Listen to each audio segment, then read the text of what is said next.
ছাব্বিশের বিধানসভা নির্বাচনে পানিহাটি বিধানসভা কেন্দ্র থেকে প্রার্থী হতে পারেন অভয়ার মা। বিজেপি প্রার্থী হিসাবে মনোনয়ন জমা দিতে পারেন তিনি। অভয়ার পরিবার অর্থাৎ আরজি করে মৃত নিহত চিকিৎসকের পরিবারের তরফ থেকে এই কথা জানানো হয়েছে। দিন কয়েক আগে অর্জুন সিং অভয়ার মা বাবার সঙ্গে দেখা করে গেছেন। আজকে আপনারা জানেন যে বিজেপির দ্বিতীয় দফার প্রার্থী তালিকা প্রকাশিত হতে চলেছে। সেই তালিকায় অভয়ার মায়ের নাম থাকার সম্ভাবনা রয়েছে। আরো বিস্তারিত আমরা এই নিয়ে জানবো, সরাসরি কথা বলবো। সমীরণ পাল আমাদের প্রতিনিধি রয়েছেন। আরজিকর হাসপাতালে যে অন ডিউটি চিকিৎসককে নৃশংস হত্যাকাণ্ড এবং ধর্ষণের মতন ঘটনা ঘটেছিল, যার প্রতিবাদে শুধু এই রাজ্য নয় সমীরণ, সারা দেশ গর্জে উঠেছিল, সেই অভয়ার মাকে প্রার্থী করতে পারে বিজেপি। একেবারে সুব্রজিৎ, যে খবর পাওয়া যাচ্ছে যে আজকে বিজেপির পক্ষ থেকে যে প্রার্থী তালিকা দ্বিতীয় দফায় প্রকাশিত হবে, তাতে পানিহাটি বিধানসভা কেন্দ্রে বিজেপির প্রার্থী হতে চলেছেন অভয়ার মা। পরিবার সূত্রে এমনটাই জানানো হয়েছে এবং তিনি সরাসরি জানিয়েছেন আমাদেরকে যে তিনি প্রার্থী হচ্ছেন, কেননা তার কাছে বিজেপির পক্ষ থেকে বেশ কিছুদিন আগে প্রস্তাব এসেছিল প্রার্থী হওয়ার। তখন তিনি সেভাবে কোনো সম্মতি না দিলে তিনি অবশেষে সম্মতি দিয়েছেন এবং তিনি পানিহাটি বিধানসভা কেন্দ্রে প্রার্থী হচ্ছেন বিজেপির হয়ে, এবং তিনি বিজেপির হয়েই মনোনয়ন জমা দেবেন। আজকে কিছুক্ষণ বাদে বিজেপির প্রার্থী তালিকা প্রকাশিত হবে। সেখানে পানিহাটি বিধানসভা কেন্দ্রে বিজেপির প্রার্থী হিসাবে অভয়ের মায়ের নাম থাকবে, এমনটাই সম্ভাবনা রয়েছে। এবং পরিবারের তরফ থেকে অভয়ের মাও জানিয়েছেন আমাদেরকে যে তিনি প্রার্থী হতে চান। রাজ্য সরকারের শিক্ষা, স্বাস্থ্য, দুর্নীতির ওপরে তিনি সরব হয়ে প্রার্থী হতে চান। তুমি জানো যে গত কয়েক বছর ধরে এই অভয়ার পরিবার তারা বিচারের দাবিতে আন্দোলন চলছে। সেই আন্দোলন দেশ রাজ্যব্যাপী আন্দোলন চলছে এবং তারা বিচারের দাবিতে এখনো তারা অনড়।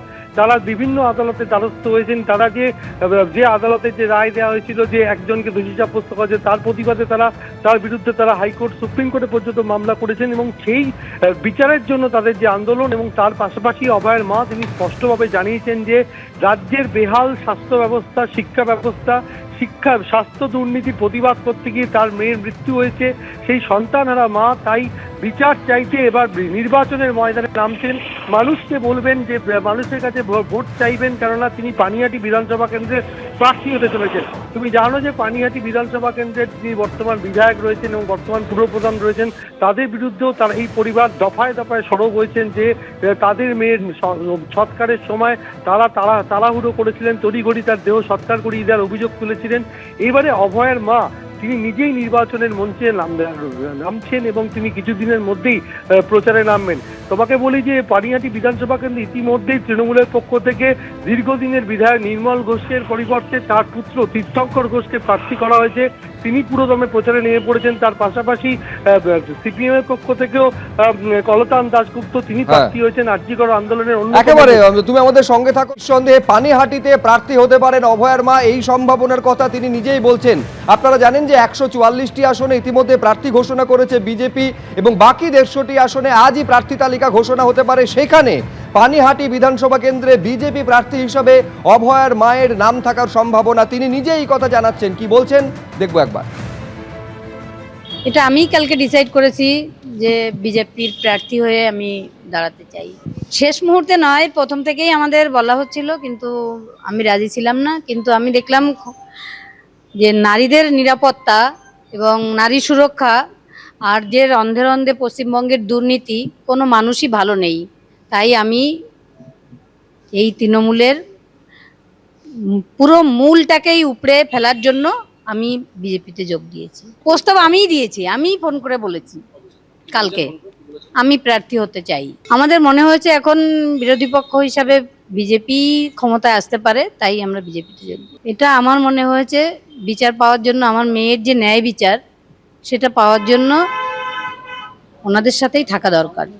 বিজেপি ক্ষমতায় আসতে পারে এমনটাই মনে করছেন অভয়ার পরিবার, এবং যে নৃশংস ঘটনার সাক্ষী তাদের হতে হয়েছিল, দীর্ঘদিন ধরে তারা কোনো রকম বিচার পাননি। এই অভিযোগে আদালতের পর আদালতের দরজা তারা পৌঁছে গিয়েছেন, একেবারে সুপ্রিম কোর্ট পর্যন্ত, যেখানে একমাত্র দোষী সাব্যস্ত সঞ্জয় রায়। তার বিরুদ্ধেও কিন্তু তাদের একাধিক অভিযোগ ছিল। শুধু সঞ্জয় রায় নয়, আর কারা কারা জড়িত এই নিয়ে তারা বারবার প্রশ্ন তুলেছেন। আর এবার একেবারে ভোটের ময়দানে সরাসরি অভয়ার পরিবার, অভয়ার মা তিনি আজকে বিজেপির প্রার্থী, তিনি এই নাম কিন্তু ঘোষণা হতে চলেছে, এমনটাই তিনি নিজে বলছেন। সমীরণ পাল আমাদের প্রতিনিধি রয়েছেন আমাদের সঙ্গে। সমীরণ, একেবারে আদালত পর্যন্ত যে লড়াই আমরা দেখেছিলাম, অর্থাৎ শুধু বিচারে নয়, এবার একেবারে ভোটের লড়াইতেও দেখা যাবে অভয়ার পরিবারকে। একেবারে ভোটের লড়াই তাদেরকে দেখা যাবে এমনটাই তারা জানাচ্ছেন। যে তা অভয়ের মা তুমি শুনলে যে তিনি বললেন যে গতকালই তিনি সিদ্ধান্ত নিয়েছেন যে প্রার্থী হবেন এবং প্রার্থী হয়ে সরাসরি তিনি ভোটের ময়দানে নামবেন এবং তার যে বিচারের দাবিতে তাদের এই পরিবারের যে আন্দোলন, সেই আন্দোলনকে আরো মজবুত করতে চান। তিনি যেটা জানিয়েছেন যে বিজেপি সরকারে আসতে পারেন, সরকারে এলে তারা তাদের মেয়ের মৃত্যুর ন্যায় বিচার পাবেন। এবং সব থেকে উল্লেখযোগ্য হচ্ছে যে অভয়ের মা যেটা জানাচ্ছেন যে তার মেয়ে স্বাস্থ্য দুর্নীতির প্রতিবাদ করতে গিয়ে তার প্রাণ গেছে, তিনি নিহত হয়েছে, নৃশংসভাবে তাকে খুন করা হয়েছে ধর্ষণ করে, এবং তার প্রতিবাদ অর্থাৎ শিক্ষা স্বাস্থ্যর বেহাল দশা, তার পাশাপাশি নিয়োগ দুর্নীতি নিয়ে তিনি সরব হবেন প্রচারে, এমনটা জানিয়েছেন। এই পরিবার গত কয়েক বছর ধরে আন্দোলন করছিলেন বিচারের দাবিতে, সেই আন্দোলনকে আরো দৃঢ়, আরো মজবুত এবং তারা একেবারে যাদের আন্দোলনকে পরিণতি দেওয়ার জন্যই ভোটের ময়দানে নামছেন, এমনটাই তিনি জানিয়েছেন। এবং পরিবারের তরফ থেকে স্পষ্ট জানিয়ে দেওয়া হয়েছে যে তারা নির্বাচনে প্রতিদ্বন্দ্বিতা করবেন। এর আগেও বিজেপির পক্ষ থেকে তাদের অনেক আগেই তাদেরকে প্রস্তাব দেওয়া হয়েছিল যে ভোটে প্রতিদ্বন্দ্বিতা করার জন্য। অবশেষে গতকালই তারা মনস্থির করেছেন এ ব্যাপারে। আজকে কিছুক্ষণ বাদেই বিজেপির দ্বিতীয় দফার প্রার্থী তালিকা ঘোষিত হবে এবং সেক্ষেত্রে পানিহাটি বিধানসভা কেন্দ্র থেকে প্রতিদ্বন্দ্বিতা করতে চলেছেন অভয়ের মা, এমনটাই খবর পাওয়া যাচ্ছে। কুসুমিতা। এবিপি আনন্দ, এগিয়ে থাকে, এগিয়ে রাখে।